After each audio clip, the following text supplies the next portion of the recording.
L'intelligence.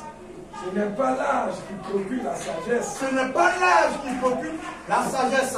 Ce n'est pas la vieillesse qui rend capable de juger. Voilà. Mais voilà pourquoi je dis, écoute, moi aussi, j'exposerai ma pensée. Que le Seigneur vous bénisse. Amen. Dieu bien-aimé, ajoute la bénédiction à la lecture de ta parole. Amen. Révélation de la présence du Seigneur.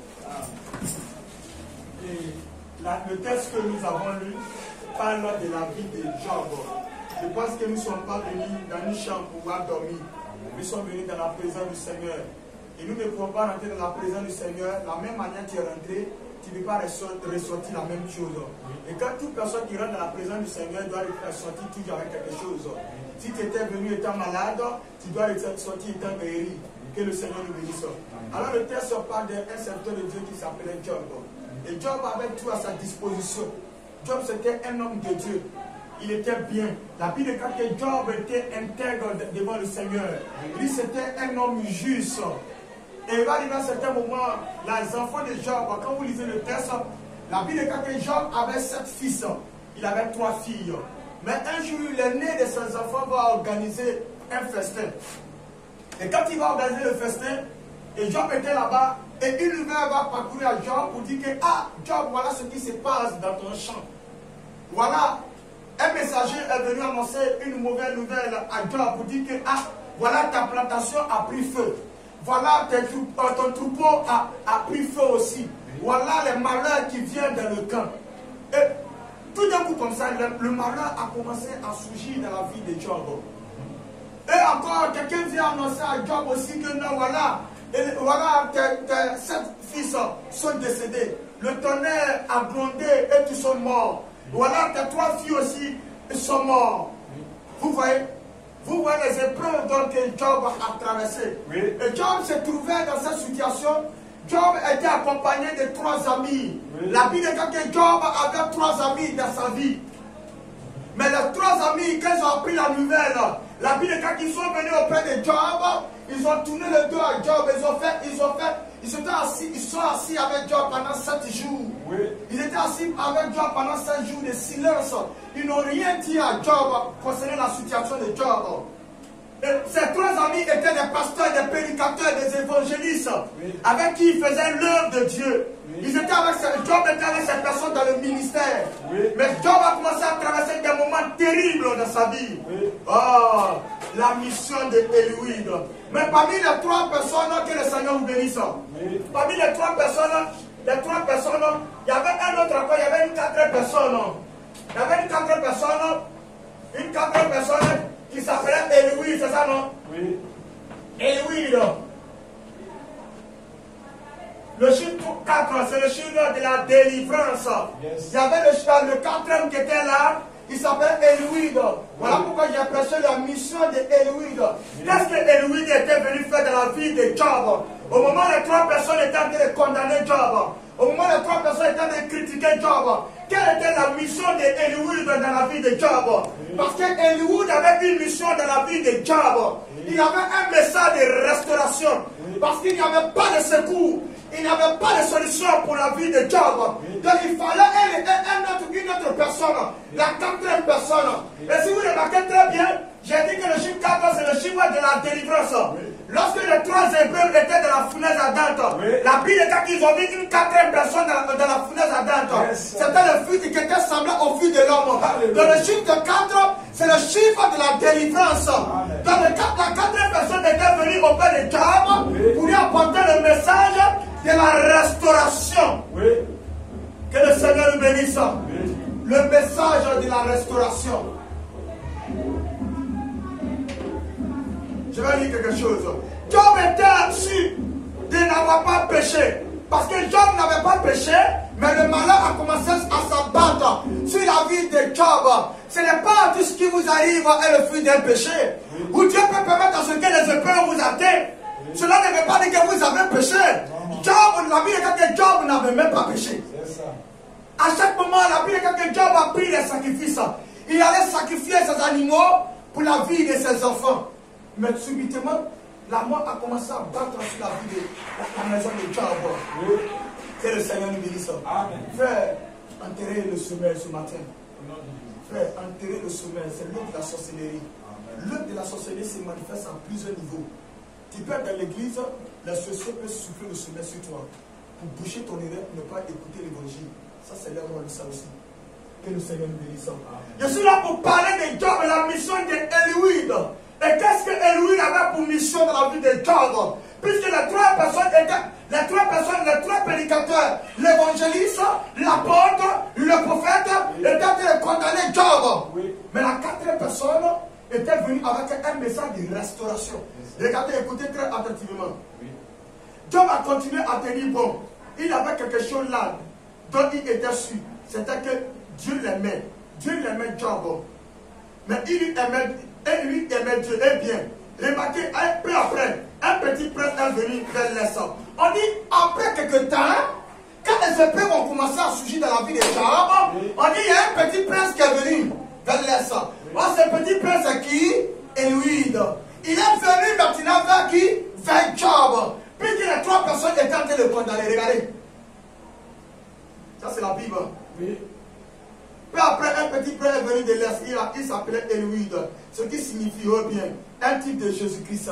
Donc, Eliud était le type de Jésus-Christ. Oui. Donc, Eliud, regardez ce qu'il va jouer comme rôle.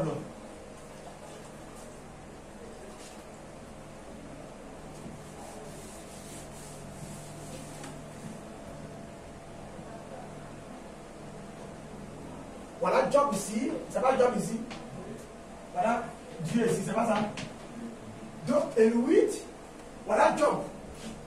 Donc Job était dans la lamentation, dans les difficultés, dans les problèmes. Chacun d'entre nous sommes représentés par Job ici ce matin. Oui. Nous sommes représentés par Job ici ce matin. Amen. Nous sommes représentés ici par Job. Oui. Alors que l'église est en train de nous critiquer. Oui. L'église est en train de nous mentir. Oui. L'église nous a cloués. Oui. Alors il y a un prince qui va venir de l'Est. Jésus-Christ est venu d'où? De l'Est, non? Oui. Jésus est venu de l'Est. La tribu de Judas, non? C'est de l'Est. On dit il y a un prince qui vient de l'Est, il va s'appeler comment? Eliud. C'est pas ça? Oui. C'est déjà 32 qu'on a lu Eliud. Oui. C'est ça, non? Donc, qu'est-ce qu'il fait? Voilà Dieu. Puisque lui, Job était dans une situation, il a commencé à se lamenter. La Bible dit que Job a commencé à accuser Dieu. Il dit, je maudis le jour de ma naissance. C'est pas ce que Job a dit. Job même a maudit le jour de sa naissance. Il a commencé à critiquer Dieu. Accuser Dieu. Toutes ces choses m'arrivent à cause de toi, Dieu. Oui. Job a commencé à accuser Dieu. Regarde ce qui va se passer. Alors, un homme, il s'appelle Eliud. Donc, Job était déconnecté de qui? De Dieu. Les plaintes, les mimiques ont fait que Job était déconnecté à Dieu. Oui. Donc il y a un homme, un messager, avec un message de restauration, il va venir maintenant entre Job et Dieu. Oui. Il se sert des ponts. Il se jette là, afin que Job puisse avoir accès à Dieu. Oui. Voilà, il apporte un message de restauration. Il apporte un message de consolation à Job, afin que Job soit reconnecté à Dieu. Que le Seigneur nous bénisse. J'espère que je le fais saisir. Hein? Oui. Donc, Eliud était. C'est parce que. Oh, regarde un peu. Quand l'homme, l'humanité, on a péché là. Comme nous avons péché, on a Dieu ici. Qui était Eliud pour nous? Christ. C'est pas Christ? Christ. Donc, Christ. C'est un nom Eliud, c'est ça non? Eliud. Donc, Job aussi a eu son Eliud. Vous avez vu non? Job aussi a eu son Eliud. Christ aussi représentait, il était Eliud aussi pour nous aussi. Parce que Eliud, il avait un message de restauration.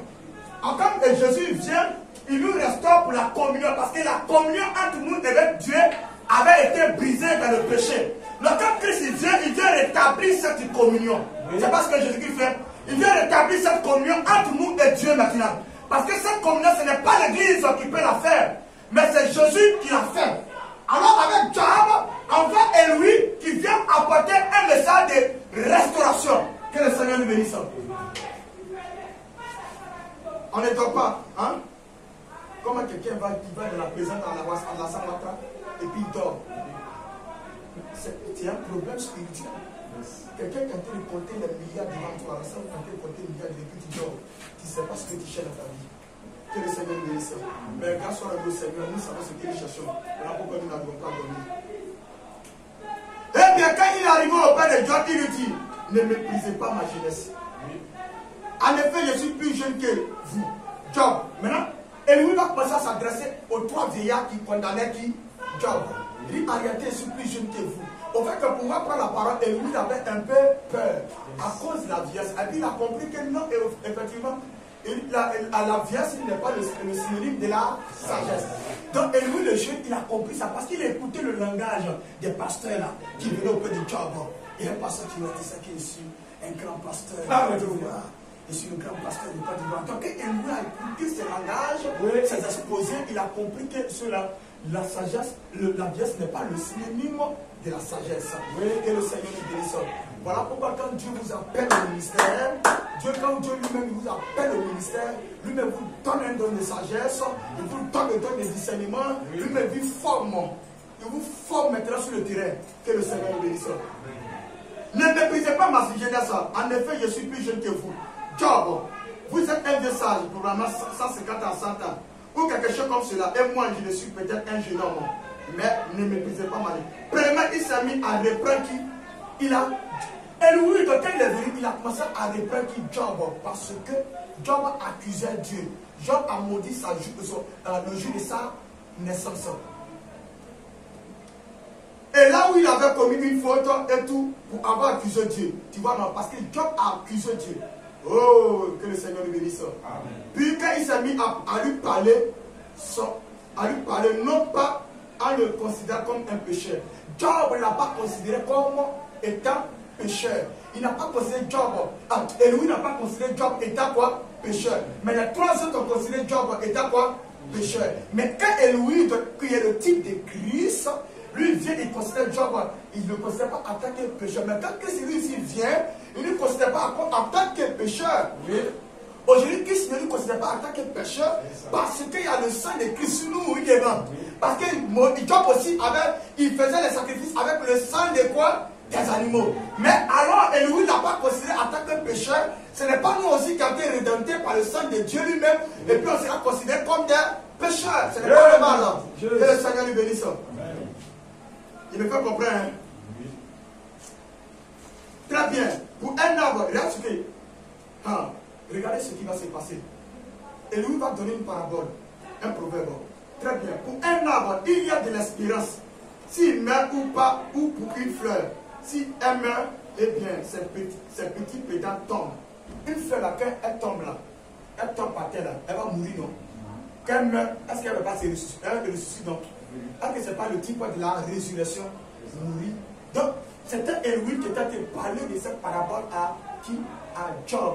Regarde, il était en train de montrer un peu pour dire que peu importe les vers qui sont en train de détruire ton corps, il y a ce qu'on appelle la résurrection qui est en cours. Donc, il donnait un message de réconfortation à Job, un message de restauration pour dire qu'à Job, la situation dans laquelle tu es là, peu importe, voici le message de restauration. Tu peux faire un effort. Et le message de restauration qui a été apporté par Elohim a amené Job à rentrer dans le canal de Dieu. Parce que Job était déconnecté du canal de Dieu. Donc quand Elohim est venu avec lui son message de restauration, cela a amené le prophète, dit que cela a amené le prophète à être dans le canal de Dieu. Parce que Job était dans le canal de Dieu, mais à cause des péripéties, il est sorti du canal de Dieu. Donc il fallait un Elohim pour le reconnecter dans le canal naturel de Dieu. Que le Seigneur nous bénisse. J'espère que je me fais comprendre.